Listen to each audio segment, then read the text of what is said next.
नमस्कार, मी मंगला पाटील।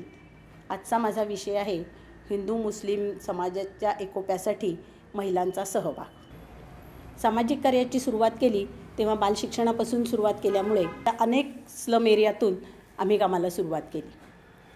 कामाला सुरुवात केल्यानंतर काही दिवसांनी लक्षात आलं की निरक्षरतेचं जे काही प्रमाण आहे ते कमी करण्यासाठी आपण साक्षरतेचे वर्ग घेणं खूप गरजेचं आहे। महाराष्ट्र शासनाच्या वतीने जवळजवळ 6 ते 7 वर्ष आम्ही साक्षरता वर्ग घेतला आणि मला चांगलं आठवतं की त्या काळात उत्तम संघटिका म्हणून महाराष्ट्र शासनाच्या वतीने मला पुरस्कारित करण्यात आलं होतं। हे सगळं काम करत असतानाच फॅमिली प्लॅनिंग असोसिएशनमध्ये काम करण्याची संधी मिळाली। स्लम एरियात ह्या कामाची खूप गरज आहे, तेव्हा जवळजवळ 30 बूथ आम्ही तयार केले आणि वेगवेगळ्या झोपडपट्ट्यांमध्ये जाऊन महिलांना कुटुंब नियोजनाची साधनं समजावून देणं, त्याची माहिती देणं, त्यांना ऑपरेशन्स फॅमिली प्लॅनिंगच्या ऑपरेशनसाठी तयार करणं ही जबाबदारी अर्थातच येऊन पडल्यामुळे अतिशय आनंदाने हे काम करायला सुरुवात केली। फॅमिली प्लॅनिंग असोसिएशनमध्ये काम करत असताना जयश्रीताई काळे यांच्याशी ओळख झाली। जयश्रीताईंनी कामाचं खूप कौतुक केलं आणि विचारलं, मंगलाताई जागृती सेवा संस्थेबरोबर काम करायला आवडेल ना? मी म्हटलं निश्चितच, आपण हे काम पुढे नेऊयात। आणि आरोग्य, शिक्षण, व्यवसाय प्रशिक्षणाबरोबरच कुटुंब नियोजनाची तीव्रतेने काम करायची गरज लक्षात घेऊन जागृतीच्या कामाला सुरुवात केली। त्यांना फॅमिली प्लॅनिंगसारख्या कामाला आम्हाला जे पहिलं डोनेशन मिळालं किंवा ज्यांनी पाठीवर वडिलकीची थाप मारली की तुम्ही हे चांगलं काम कराल असं सांगितलं, ते होते विंदा करंदीकर। आणि त्यांची प्रेरणा घेऊन त्यांच्या आशीर्वादाने जेव्हा कामाला सुरुवात केली तेव्हा लक्षात आलं हिंदू महिला बऱ्यापैकी फॅमिली प्लॅनिंगमध्ये सहभागी होत आहेत, पण मुस्लिम महिलांचा सहभाग त्याच्यामध्ये कुठेतरी अतिशय कमी आहे आणि मग ह्या महिलांसाठी आपण काम करायला हवं असं मनाशी खूणगाठ बांधून आम्ही कामाला सुरुवात केली।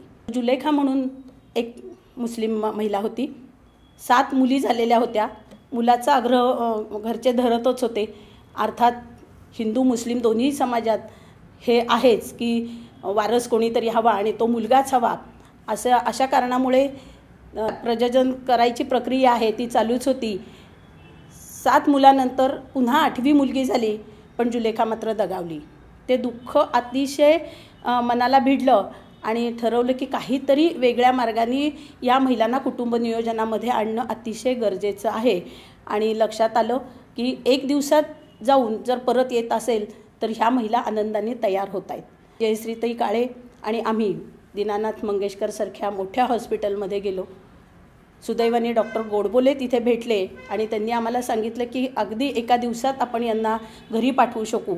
सकाळी 8 वाजता महिलांना तिथे घेऊन जायचं आणि संध्याकाळी 4 वाजता त्यांना परत त्यांच्या घरी आणून सोडायचं। 4 ते 5 महिला रोज दीनानाथ मंगेशकरमध्ये घेऊन जायचं।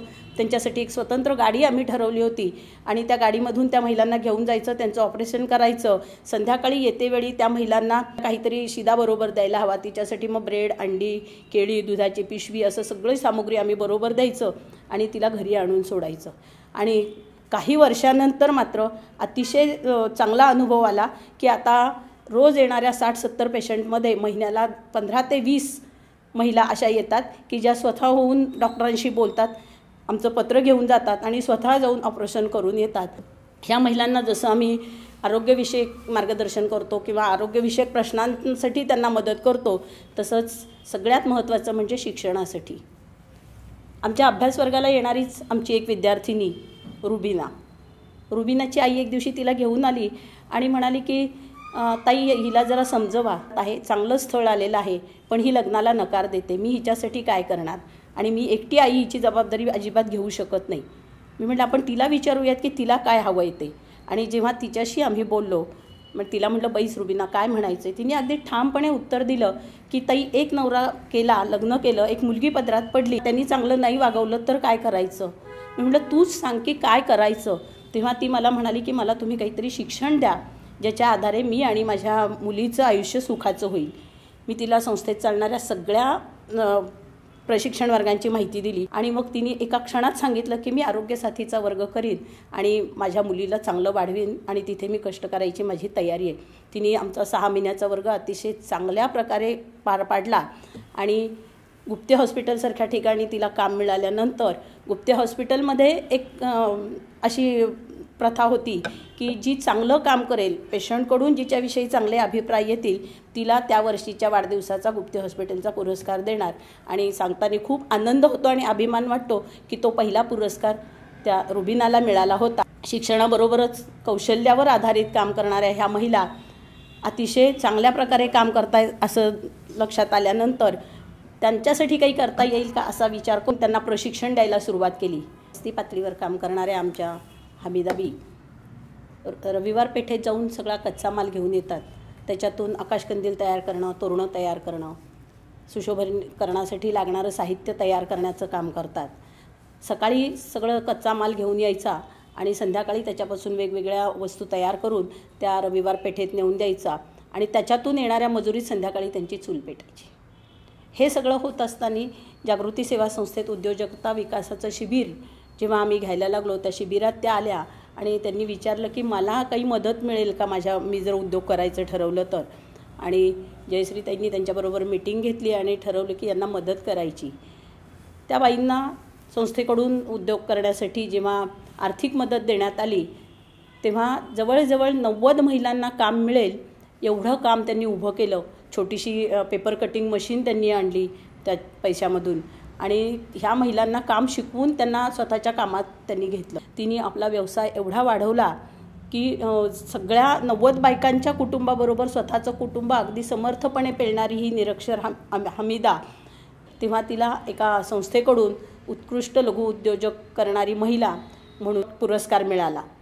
तिला पुरस्कार मिळाला हा इतर महिलांसाठी एक आयडॉलसारखं काम झालं आणि अनेक मुस्लिम महिला स्वतःचे उद्योग करण्यासाठी आर्थिक मदत संस्थेमधून घेऊन छोटे छोटे उद्योग करायला लागल्यात आणि अतिशय चांगल्या प्रकारे उद्योग स्वतःचे सांभाळत मुलांना शिक्षण देत स्वतःचं कुटुंब पुढे आणण्यासाठी ह्या प्रयत्नशील असतात.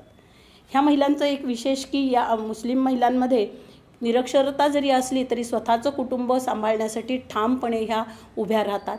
त्या मग ह्या छोटे उद्योग करणाऱ्या महिलांबरोबरच बिडी करणाऱ्या कामगार महिलासुद्धा खूप आहेत. त्या ह्या सगळ्या कुटुंबाला एकत्र घेऊन पुढे जात असतात.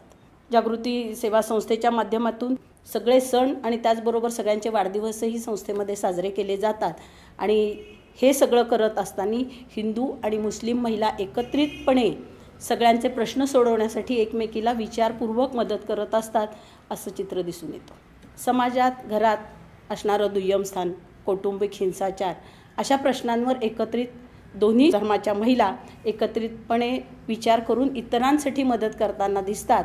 उदाहरणार्थ सुरतला एका हिंदू महिलेला फसवून तिचा नवरा निघून गेला तेव्हा दोन्ही धर्माच्या महिला, आमच्या हॉस्टेल सांभाळणाऱ्या चांदबी शेखसारखी महिला आणि इतर सगळ्या त्यांच्या समाजाच्या महिला एकत्र आल्या आणि जागृतीच्या सगळ्या कार्यकर्त्यांसहित सुरतला जाऊन त्या महिलेला तिचा संसार पूर्ववत चालू होण्यासाठी योग्य ती सासरच्या मंडळींना समज देऊन तिचा संसार आनंदाने सुरू होण्यासाठी मदत केली.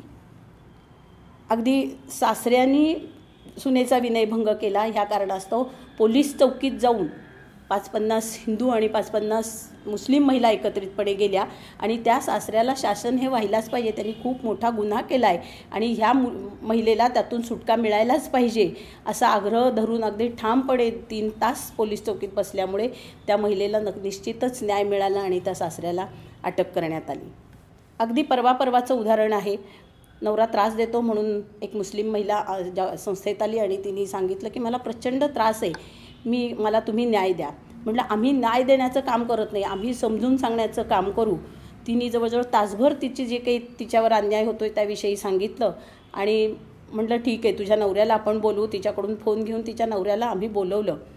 तो म्हणाला मी येतो, मलाही माझा संसार काही तोडायचं नाही आहे, पण माझंही काही ऐकून घ्या. म्हटलं तुम्ही आलात तर आपण नक्कीच तुम्हाला काय म्हणायचं आहे ते ऐकूयात म्हणून. तो आला ते त्यांच्या जमातीतले जे प्रतिष्ठित म्हणवली जातात अशी 7-8 मंडळी घेऊनच आला.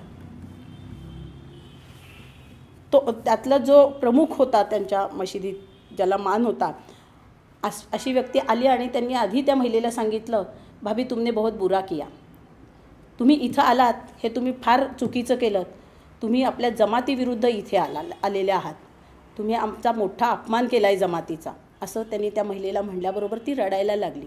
मी म्हटलं रडू नका, तर तुम्ही थोडा वेळ बसा, तिला काय म्हणायचं ते म्हणू दे, तिच्या नवऱ्याला काय म्हणायचं ते म्हणू दे, आणि मग आपल्याला काय म्हणायचं ते आपण बोलूयात. असं म्हणल्यावर चहापाणी झाल्यावर ही मंडळी थोडीशी शांत झाली आणि जवळजवळ 3 ते 4 तास एकमेकांची थोडीशी अशी तू काय तुझं काय माझं काय असं झाल्यानंतर शेवटी असं निष्पन्न झालं की मुंबईमध्ये त्या मुलीचे सासू सासरे राहतात आणि त्यांच्याकडून जे काही मुलाला सांगितलं जातं त्यामुळे हा त्रास होतोय. आणि मग असं ठरवलं की आपण तुम्ही सगळे जमातीची मंडळी, आम्ही जागृतीचे कार्यकर्ते मुंबईला जायचं आणि हा प्रश्न मिटवायचा. असं जेव्हा ठरलं तेव्हा जाता जाता तोच माणूस मला म्हणाला की ताई अच्छा हो गया ये इधर आ गई, नहीं तो ये बंदा खाली पिली पुलिस की मार खाते अंदर बैठा रहता था. एक प्रकारे त्यांनी नकळत त्याच्याही संस्थेवरचा विश्वास दाखवला आणि मुंबईला जाऊन आम्ही त्यांचे प्रश्न सोडवायसाठी चांगल्या प्रकारे मदत केली आणि आत्ता त्यांचा व्यवसाय आणि त्यांचं घर अतिशय चांगल्या प्रकारे राहतं आहे. महिला एकत्रित येऊन जेव्हा धर्माविषयीचे असू देत की इतर काही असू देत समज गैरसमज दूर करण्यासाठी काम करतात तेव्हा खूप चांगला अनुभव येतो.